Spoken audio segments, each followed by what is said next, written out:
Monsieur le coprésident, chers collègues, Monsieur le secrétaire général des Nations Unies, Mesdames, Messieurs, je salue le leadership de la France et de l'Arabie Saoudite, ainsi que l'engagement de tous ici présents pour la cause palestinienne. Cette conférence se tient au moment où la conscience universelle est profondément bouleversée par la situation insoutenable à Gaza, une situation qui a dépassé toutes les limites. Nous assistons à une tragédie indescriptible, aux allures d'un nettoyage ethnique.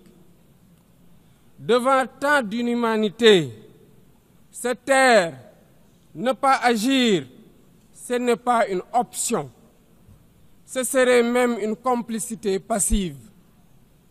Nous sommes là pour rappeler le sens des principes fondateurs des Nations Unies, la souveraineté des peuples, l'égalité des droits, la paix par la justice, le respect du droit international des populations civiles, même en temps de guerre.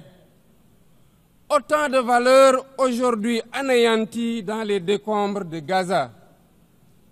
Le Sénégal réaffirme son engagement constant pour une solution à deux États, palestiniens et israéliens, vivant côte à côte, chacun à l'intérieur de frontières sûres et internationalement reconnues.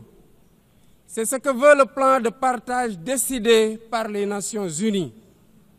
C'est aussi une exigence de paix et de sécurité pour les peuples des deux pays, une exigence de justice, une exigence d'humanité.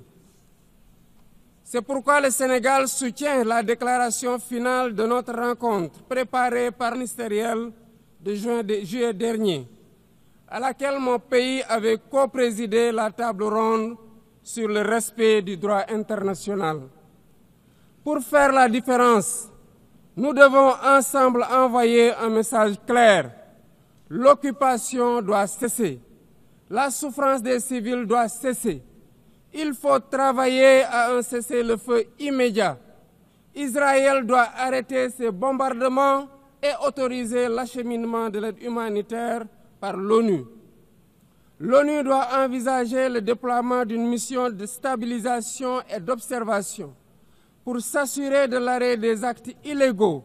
Bref, la promesse de deux États doit enfin être tenue. À ce propos, je salue le récent vote massif à l'AG de l'ONU de la résolution pour une solution à deux États.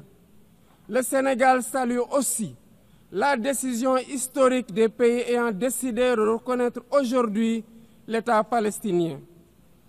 Président du Comité pour l'exercice inaliénable des droits du peuple palestinien, le Sénégal continuera de s'associer à toute initiative visant à favoriser le retour à une paix durable en terre palestinienne.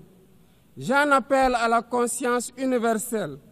Il ne s'agit pas ici de choisir un camp contre un autre, mais de défendre la vie, de faire entendre la voix de la raison et du droit, et de préserver ce qui fait notre humanité commune, la capacité d'empathie, de justice,